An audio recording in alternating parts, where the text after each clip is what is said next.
오늘 우리에게 주신 하나님의 말씀은 고린도전서 11장 17절에서 26절입니다. 신약 성경 고린도전서 11장 17절에서 26절의 말씀을 봉독하겠습니다. 내가 명하는 이 일에 너희를 칭찬하지 아니하나니 이는 너희의 모임이 유익이 못되고 도리어 해로움이라. 먼저 너희가 교회에 모일 때에 너희 중에 분쟁이 있다 함을 듣고 어느 정도 믿거니와 너희 중에 파당이 있어야 너희 중에 옳다 인정함을 받은 자들이 나타나게 되리라. 그런즉 너희가 함께 모여서 주의 만찬을 먹을 수 없으니 이는 먹을 때에 각각 자기의 만찬을 먼저 갖다 먹으므로 어떤 사람은 시장하고 어떤 사람은 취함이라. 너희가 먹고 마실 집이 없느냐? 너희가 하나님의 교회를 업신여기고 빈궁한 자들을 부끄럽게 하느냐? 내가 너희에게 무슨 말을 하랴? 너희를 칭찬하랴? 이것으로 칭찬하지 않노라. 내가 너희에게 전한 것은 주께 받은 것이니 곧 주 예수께서 잡히시던 밤에 떡을 가지사 축사하시고 떼어 이르시되 이것은 너희를 위하는 내 몸이니 이것을 행하여 나를 기념하라 하시고 식후에 또한 그와 같이 잔을 가지시고 이르시되 이 잔은 내 피로 세운 새 언약이니 이것을 행하여 마실 때마다 나를 기념하라 하셨으니 너희가 이 떡을 먹으며 이 잔을 마실 때마다 주의 죽으심을 그가 오실 때까지 전하는 것이니라. 아멘. 오늘은 사순절 6번째 주일로 예수님께서 잡히시고 죽임 당하시기까지 고난을 받은 고난주간의 시작이기도 합니다. 또 예루살렘 성에 나귀를 타고 들어가실 때 사람들이 예수님께 나와 종려나무 가지를 흔들었다고 해서 종려주일이라고도 하고, 또 종려나무 가지를 흔들 때 호산나라고 외쳤다고 해서 역사적으로는 한때 호산나 주일이라고 불리기도 하였습니다. 이번 고난주간의 예수님의 행적을 살펴보면 주일인 오늘 예루살렘에 입성을 하시고, 또 목요일에는 제자들과 성만찬, 즉 우리가 잘 알고 있는 최후의 만찬을 가지셨고, 그 후에 겟세마네 동산에서 밤에 기도하시다가 유대교의 대제사장과 로마의 군인들에게 붙잡히게 됩니다. 그리고 그날 밤새 말할 수 없는 고문을 당하시고는 금요일 아침 9시에 십자가에 못 박혀 금요일 오후 3시에 돌아가시게 됩니다. 그리고는 주일 아침에 3일 만에 부활하시게 되는데, 그리스도인들은 그날을 기념해서 부활절로 그렇게 지키고 있습니다. 오늘은 고난주간의 예수님의 행적 중에, 그러니까 이번 주 중의 행적 중 특별히 목요일에 행하셨던 최후의 만찬, 즉 성만찬을 중심으로 그 의미를 생각해 보고자 합니다. 성만찬은 예수님께서 죽기 전날 제자들과 함께 하신 마지막 식사로, 그때 예수님께서는 제자들에게 중요한 교훈을 하나 주셨습니다. 오늘 저는 사순절을 보내면서 예수님께서 마지막 날 제자들에게 친히 행하신 그 교훈을 생각하며 우리가 어떻게 신앙생활을 해야 하는지, 우리 덕소시은소에서 어떤 마음으로 우리가 믿음의 생활을 해야 하는가 하는 것을 여러분들과 함께 나누어 보려고 합니다. 성찬식은 지금도 그 의미를 찾아서 제대로 하는 것이 참 쉽지는 않습니다. 그도 그럴 것이 2000년이라고 하는 시간이 흐르면서 예수님의 가르침이 많이 왜곡되고 또 언어적 이해가 많이 달라졌기 때문입니다. 사실 2000년까지 지나지 않고 예수님이 돌아가신 지 얼마 되지 않는 초대교회조차도 예수님이 가르쳐 주신 성만찬은 많이 왜곡되어서 행해졌던 것이 사실입니다. 그 적나라한 모습이 바로 오늘 성경 본문의 배경이 되고 있는 고린도 교회에서 일어나고 있었습니다. 그 내용을 자세히 들여다보면 초대교회의 성만찬은 오늘날의 그것과는 좀 많이 달랐던 것 같습니다. 고린도 교회에서 거행했던 성만찬의 내용을 보면 이것은 요즘 우리가 하는 간단한 약식 성찬이 아니라 성만찬이 아니라 한 끼 식사를 함께 나누는 그런 만찬의 수준이었음을 알게 됩니다. 당시의 초대교회는 교인들이 모일 때마다 아마도 한 끼 식사를 함께 했던 것 같습니다. 그런데 문제는 그 식사였습니다. 오늘 본문의 말씀은 성찬식 제정의 말씀으로 성찬식을 거행할 때마다 우리들이 많이 들어왔던 그러한 말씀입니다. 물론 이것은 예수님께서 십자가에 달려 돌아가시기 위하여 잡히시던 날 밤에 제자들과 나누신 최후의 만찬에서 예수님께서 하신 말씀을 사도 바울이 고린도 교회에 후에 전한 것입니다. 그런데 바울 사도가 고린도 교회의 사람들에게 쓴 이 편지에서 예수님의 성찬식 제정의 말씀을 어떤 상황에 연결시키고 있는지 우리는 주목할 필요가 있습니다. 우선 17절의 말씀을 보면 고린도 교회 사람들의 모임이 유익이 못되고 도리어 해로움이 되었다라는 표현을 바울이 쓰고 있습니다. 17절의 말씀을 제가 다시 한번 읽어드립니다. 내가 명하는 이 일에 너희를 칭찬하지 아니하나니 이는 너희의 모임이 유익이 못되고 도리어 해로움이라. 여기서 모임이라고 하는 것은 다름이 아닌 성찬식 모임입니다. 이 거룩하고 은혜로워야 되고 유익해야 할 성찬식 모임이 왜 유익이 되지 못하고 도리어 해가 되고 있을까? 18절과 19절에 보면은 그들 가운데, 그러니까 고린도 교회 공동체 가운데 분쟁과 파당이 있었다라고 하는 것을 우리가 알 수 있게 되고, 그러므로 인해서 이 20절의 말씀에 보면은 이 분쟁과 파당을 갖고 있는 교회로서는 함께 교인들이 모여서 주님의 만찬을 먹을 수 없다. 그렇게 사도 바울은 단호하게 말을 하고 있는 것입니다. 그런데 교회에서 행해진 그 성만찬을 성만찬이라 할 수 없게 만든 요인이 단지 분쟁과 파당 때문은 아니었습니다. 더 심각하고 아주 부끄러운 일이 고린도 교회에서 행해지고 있음을 사도 바울은 오늘 본문을 통해서 말하고 있습니다. 21절 말씀인데, 여러분 이 성경에 보면은 참 이상한 사건들이 교회 안에서도 많이 일어난다라고 하는 것을 보게 되는데, 그 중에 하나가 바로 이 21절에 나오는 말씀입니다. 21절 읽어드립니다. 이는 먹을 때에 각각 자기의 만찬을 먼저 갖다 먹음으로 어떤 사람은 시장하고 어떤 사람은 취함이라. 그 당시에 성만찬은 보통의 회식을 겸했던 것으로 알려져 있습니다.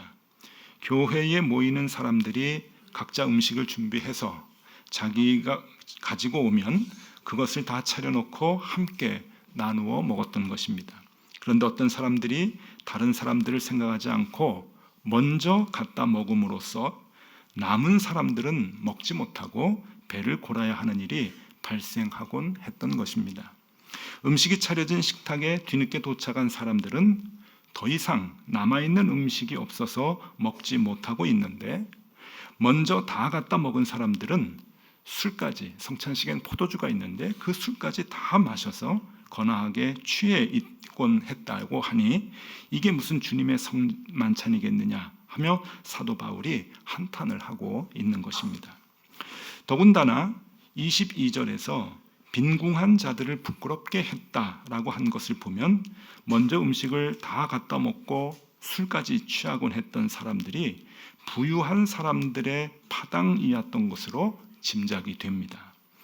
만약 그것이 사실이라고 한다면 사태는 더욱 심각해집니다. 있는 자들이 넉넉히 가져와서 없는 자들에게 먼저 충분히 먹도록 기다려줘야 하는 것이 교회의 참 모습일진데, 평소에 제 집에서 잘 먹을 수 있는 사람들이 교회에서까지 더 개걸스럽게 음식을 먹어 치우는 바람에 가난한 사람들이 낙심하고 자존심 상하고 모멸감을 느끼며 분노하게 만들었던 것입니다. 그리고 이런 일들이 반복이 되면서 교회 안의 분쟁과 파당은 더 골이 깊어질 수밖에 없었던 것입니다. 그 소식을 들은 바울 사도는 너무 기가 막혀서 할 말을 잊을 정도였던 것 같습니다.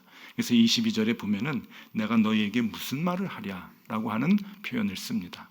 그러니까 오늘날의 말로 좀 바꾸면 참 내가 입이 있어도 할 말이 없다라고 하는 그러한 표현이라고 생각이 됩니다.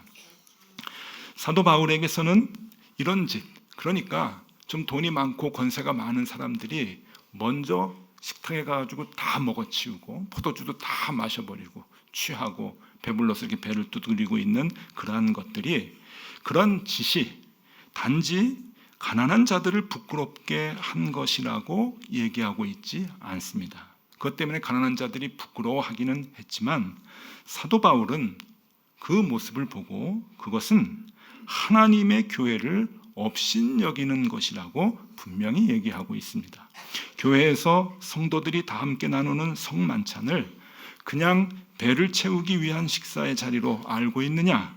그렇다면 밥 먹을 장소가 없어서 교회에 나왔느냐라고 책망하듯이 바울은 말하고 있습니다. 그것이 22절 첫머리에 있는 너희가 먹고 마실 집이 없느냐라고 하는 표현으로 나타나는 것입니다. 그러기에 사도 바울은 고린도 교회 교인들에게 다시 한번 올바른 성만찬의 의미를 가르치기 위해서 내가 너희들에게 전해주는 이 성만찬은 당신들이 지금 행하는 그런 성만찬이 아니다 라는 뜻으로 내가 너희에게 전한 것은 주님께로부터 받은 것이다 라고 23절 이하의 성만찬의 의미에 대해서 설명을 해주고 있습니다. 여러분, 우리가 이제 다음 주에 성만찬을 이제 함께 이제 하게 됩니다. 이게 목장에 다니면서 교인들을 만나 뵈니까 우리 교인들이 참 감사한 것은 이렇게 예배를 드리면서 설교를 들으면 그 설교 말씀을 한 주간 이렇게 갖고 계시는 것 같아요. 지난번에 옥합 의미를 얘기했더니 이 컴플렉스에 대한 그 마음을 한 주일 내내 가지셨다는 분이 참 많으셔서 참 감사했습니다. 오늘 이 성만찬의 이야기를 하면 한 주간 동안 성만찬 준비를 하시고 다음 주에 이제 임하실 것 같은데, 그래서 오늘 성만찬에 대한 이야기를, 목요일의 이야기를 이제 우리가 선택을 했는데 다음 주에 아주 기쁜 마음으로 성만찬에 같이 임하면 좋겠다 생각을 합니다. 우리가 이미 성만찬의 깊은 의미는 잘 알고 있습니다. 결론부터 말하면 성만찬이란 주님께서 십자가에 죽으시면서 우리를 위해 찢기신 살과 우리를 위해 흘리신 그 피를 기념하는 것입니다. 그러면서 구원의 감격을 잊지 않고 간직하여 새로운 용기를 얻는 것이고, 그 구원의 소식을 주님이 오시는 때까지 우리가 많은 사람들에게 전하는 것입니다. 그러기 위해서 우리가 성만찬을 기념하면서 행하게 되는 것이죠. 그런데 고린도전서에서 나타난 바울 사도의 설명에 따르면 우리는 한 가지 더 중요한 사실을 알게 됩니다.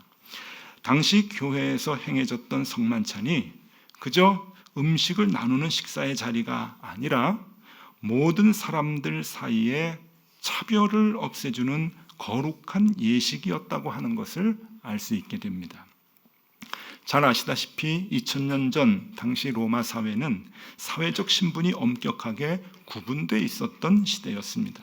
사람마다 계급이 있었던 시대였고 그것을 당연시 여기던 시대였습니다. 그럼에도 불구하고 성만찬은 교회 안에 있던 현실적인 여러 계층과 신분의 차이를 없애주고 우리 모두가 하나님의 한 자녀라고 하는 것을 확인시켜주는 거룩한 예식이었음을 보여주고 있는 것입니다. 성만찬을 통해서 교회 공동체는 비로소 한 형제임을 확인했던 것이고, 그렇게 성찬식을 통해서 초대교회 교인들은 서로가 하나가 되어갔던 것입니다. 신분은 다르고 출신은 다르고 지역이 다 달랐지만 그들은 성찬식을 통해서 비로소 한 형제로 그렇게 서로를 받아들이게 되었던 것입니다.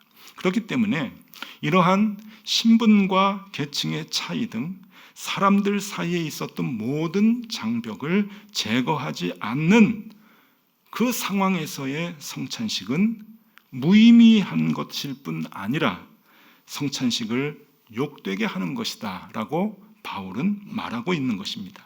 그래서 바울은 그 변화가 없는 성찬식에 대해서 오늘 고린도서의 이 본문을 통해 강하게 고린도 교회를 비판하고 있는 것입니다.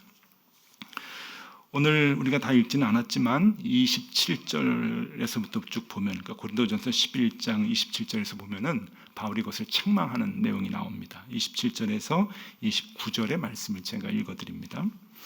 그러므로 누구든지 주의 떡이나 잔을 합당하지 않게 먹고 마시는 자는 주의 몸과 피에 대하여 죄를 짓는 것이니라.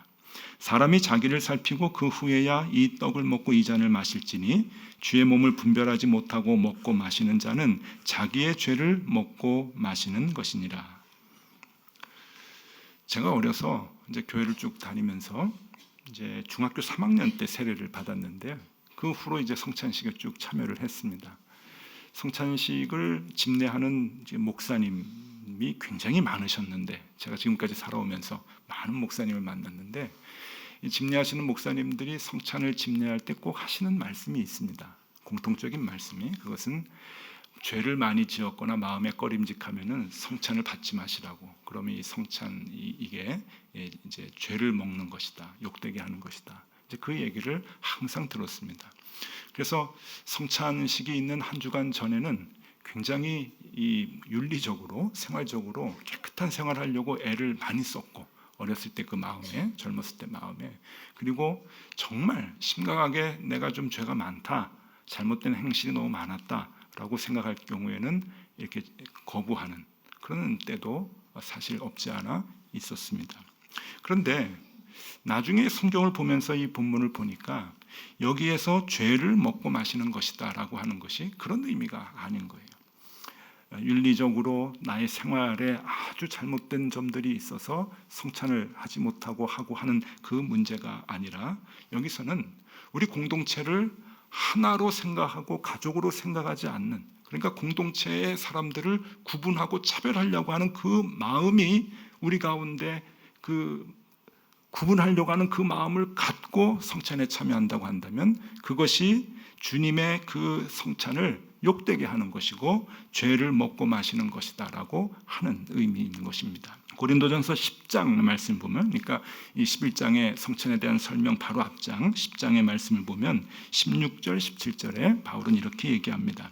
우리가 축복하는 바 축복의 자는 그리스도의 피에 참여함이 아니며 우리가 떼는 떡은 그리스도의 몸에 참여함이 아니냐. 여기 이제 반어법이죠. 그러니까 우리가 축복하는 그 축복의 자는 그리스도의 피에 참여할 때 축복을 얻는 것이고, 우리가 떼는 떡은 그리스도의 몸에 참여하는 것이다 하는 얘기죠. 17절 말씀입니다. 떡이 하나요 많은 우리가 한 몸이니 이는 우리가 다 한 떡에 참여함이니라. 그 당시 서로 파당을 짓고 서로 계층을 만들고, 그래서 서로 상대를 하지 않고 먼저 가서 다 먹어치우고, 힘 있는 사람들이 교회 내에서 권세를 부리고 약한 사람들이 교회 내에서 먹지도 못하게 만드는 그러한 분파를 갖고 있었던 그 상황에서 성찬식이라고 하는 것은 주님의 성찬식을 욕되게, 주님의 살과 피를 욕되게 하는 것이고 결국 죄를 먹고 마시는 것이다 라고 사도 바울이 얘기하고 있는 것입니다. 교회 안에 파당과 파벌이 있고 그 파당이 가진 사람과 갖지 못한 사람으로 갈라진 파당이라고 한다면, 게다가 부유한 사람들이 먼저 음식을 다 먹어치우고 가난한 사람들은 늘 굶어야 하는 것이라고 한다면, 그것은 성찬을 욕되게 하는 것이고 교회를 욕되게 하는 것이며 그리스도의 죽음을 욕되게 하는 것이다. 바울은 선언을 합니다. 무엇이든지 구분하기를 좋아하는 세상의 가치관이 교회 안에서도 똑같이 나타나서 교회 안에서조차 서로 구분하고 구별하려 한다면, 지역으로 구별하고 학력으로 구별하고 가지고 있는 경제력으로 구별하고 사회적 신분으로 구별하려고 한다면, 이런 것들이 바로 주님의 죽으심을 욕되게 하는 것이라고 사도 바울은 말하고 있는 것입니다. 그러면 어떻게 하면 성찬에 참여하는 사람들 사이에 모든 장벽을 헐고 하나가 되는 것을 실현할 수 있을까? 그것은 매우 간단합니다. 어렵지 않게 자동적으로 되는 방법이 있습니다. 아무리 우리가 하나가 되려고 해도 그리스도인들은 하나래, 우리는 서로 사랑해야 되는데, 여러분 안 됩니다. 우리는 죄의식이, 우리는 원래 죄인이기 때문에 그런 우리의 의지를 가지고 할 수 있는 그런 문제가 아닙니다. 그러나 아주 쉽게 자동적으로 될 수 있는 것이 있는데, 그것은 하나님 앞에서 우리 모두가 죄인임을 깨닫는 것입니다. 같은 주로 섬기는 예수 그리스도의 살과 피를 나눔으로써 우리가 머리 대신 예수 그리스도의 한 몸을 이루는 지체라고 하는 것을 깨닫는 것입니다. 우리가 다 같은 하나님의 자녀요 하늘나라의 백성임을 깨닫고 고백하는 것입니다. 이것은 억지로 우리의 의지로 되는 것이 아닙니다. 바로 내가 죄인이라고 하는 것을 알게 되면 동시에 자동적으로 따라오는 행위가 됩니다. 그래서 교회 공동체의 하나됨의 비결은 바로 내가 죄인이라고 하는 고백에서부터 출발하게 되는 것입니다. 그러기에 우리 교회 안에서 신분을 두고 차별을 두고 구별해 나간다고 한다면 거꾸로 그것은 내가 죄인이라고 하는 것을 아직 잘 모른다는 의미가 되는 것입니다. 교회 안에서 서로 구별하려고 하고 차별하려고 하고 귀한 사람 천한 사람 그것을 나누려고 한다면 그 나누는 사람들은 자기가 구원받은 죄인이라고 하는 것을 알지 못하는 사람이라고 하는 것입니다. 그런 사람이 많을수록 교회는 계급화되는 것입니다. 지역으로 나뉘고 신분으로 나누고 직분으로 나누고 교회 경력으로 나누게 되는 것입니다. 나를 정확히 보고 내가 죄인이요 죄인 중 괴수라고 하는 사실을 정확하게 인식을 할 때만이 교회 공동체는 비로소 하나가 될 수 있게 되는 것입니다.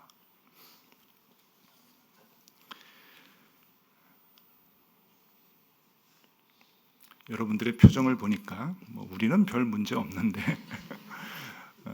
목사님 뭔 걱정을 그렇게 하시나, 우리가 다 이미 하나고 가족인데 그런 표정 같으세요? 그림 하나 이제 보여드릴게요. 여러분이 잘 아는 그림입니다. 혹시 실물을 좀 보셨나요? 밀라노에, 이태리 밀라노에 이제 있는데, 밀라노의 산타 마리아 달레 그라치에 성당의 그 식당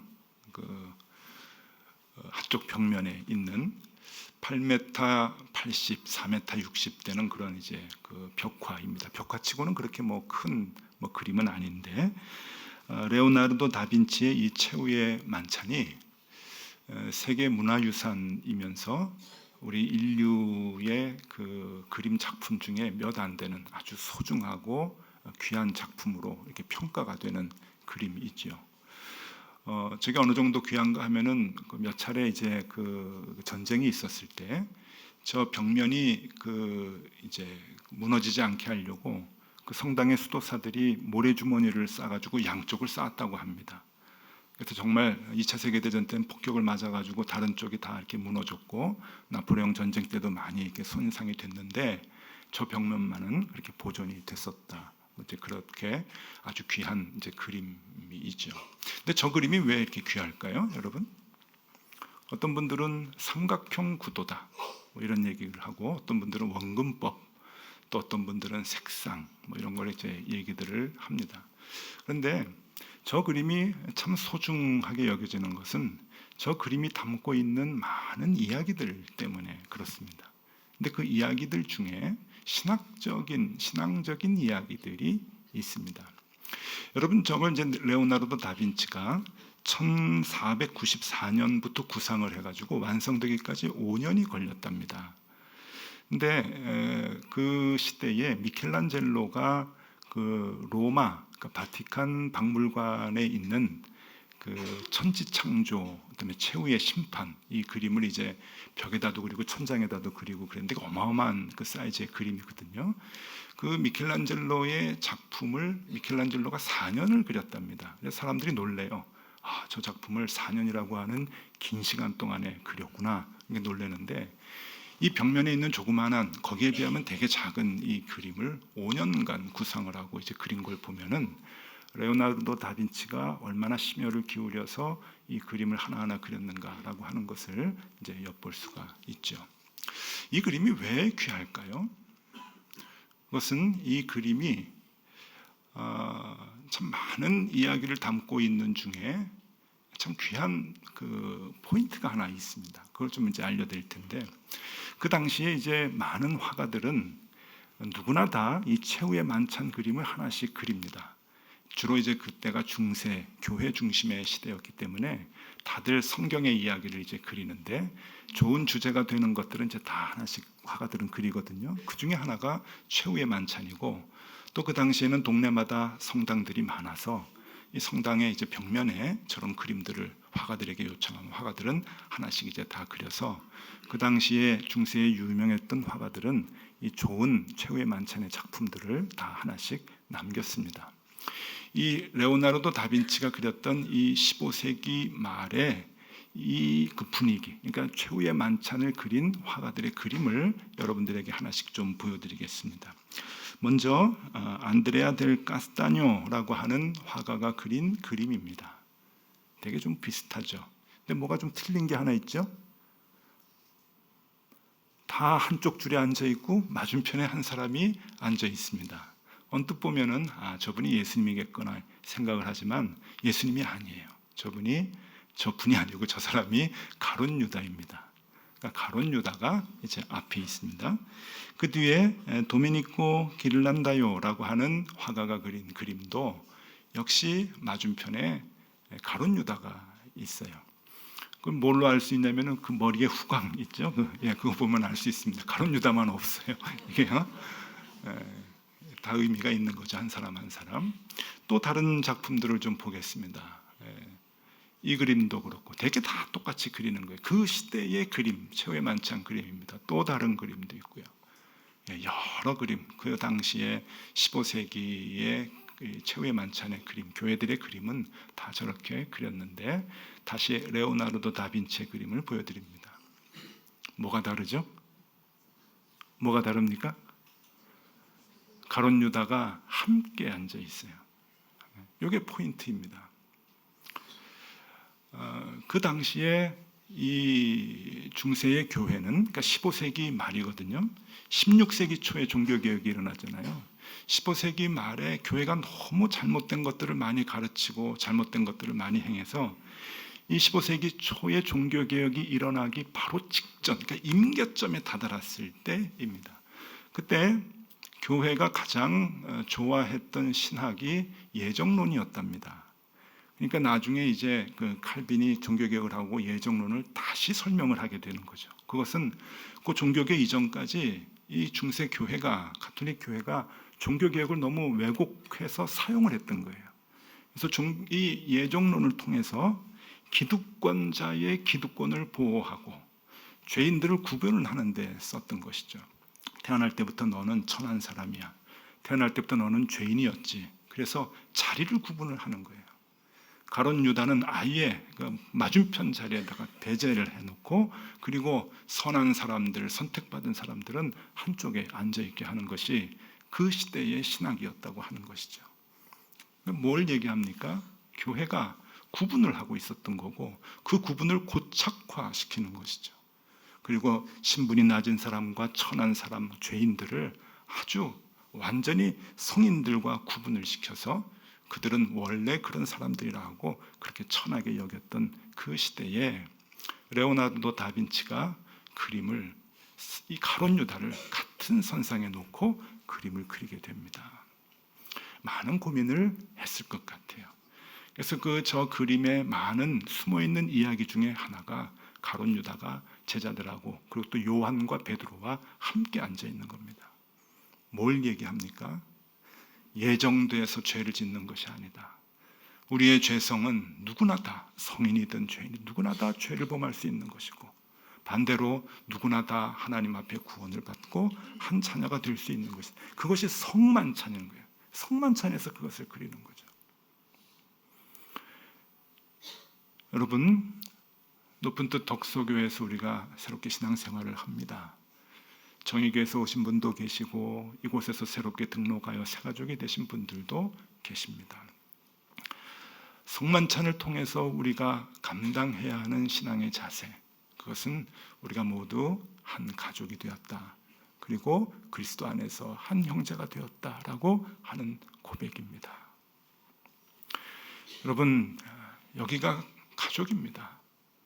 이 시은소에서 새로운 가족을 만났고 시은소에서 우리가 함께 떡을 떼며 그리스도의 형제로 하나님의 자녀로 우리가 새롭게 신앙생활을 감당합니다. 그 마음이 우리에게 있으면 참 좋겠습니다. 저에게부터도. 여러분이 제 형제들이고 저의 부모님이고 저의 자녀이고 여러분 목장에서도 그 마음을 갖고 함께 신앙생활하는 것, 그것이 우리가 그리스도의 살과 그리스도의 피를 나누면서 가져야 하는 가장 소중한 생각이라고 하는 것이죠. 우리가 함께 신앙생활하면서 그 마음을 배제시킨다고 한다면 여러분, 우리는 그리스도의 죽음을 욕되게 하는 자들이고 죄를 먹고 마시는 자들이 되고 말 것입니다. 우리가 이 안에서 아픈 자들의 아픔을 우리 가족의 아픔으로 생각하고 고통받는 자들의 고통을 나의 고통으로 생각을 하며 그리고 경제적으로 힘든 사람들의 그 아픔을 함께 나누기 위해서 나의 것을 같이 나누는 그 마음이 없다고 한다면, 그리고 그 모습이 우리에게 없다고 한다면 주님의 죽으심은 헛된 것이다. 바울은 그렇게 말하고 있습니다. 그래서 우리 교회에서, 그리고 단위를 조금 좁히면 우리 목장에서 함께 신앙생활할 때 여러분 그 마음을 가지고 늘 생활을 하시면 참 좋겠습니다. 우리 제 이름과도 같이 많이 먹죠. 우리 교회는 토요일도 먹고 수요일도 먹고 주일날만 좀 넉넉히 못 드리는데, 여러분 떡을 뗄 때마다 우리가 그리스도의 한 형제요 자매다, 가족이다 라고 하는 것을 날마다 생각하시면서 이곳에서 기쁜 신앙생활을 함께 영위해 나가실 수 있기를 바랍니다. 기도하겠습니다. 잡히시던 밤 제자들과 하신 마지막 만찬에는 예수님의 깊은 의도가 있었습니다. 주님, 이 고난주간을 보내면서 우리가 먼저 하나 되게 하여 주시옵소서. 모두가 죄인임을 고백하고 주님 안에서 한 형제 자매됨을 감사하며 기뻐하는 우리들 되게 하여 주옵소서. 이곳 덕소 시은소가 우리의 새 가정, 새 가족이 되게 하여 주시옵소서. 예수 그리스도 이름으로 기도드리옵나이다. 아멘.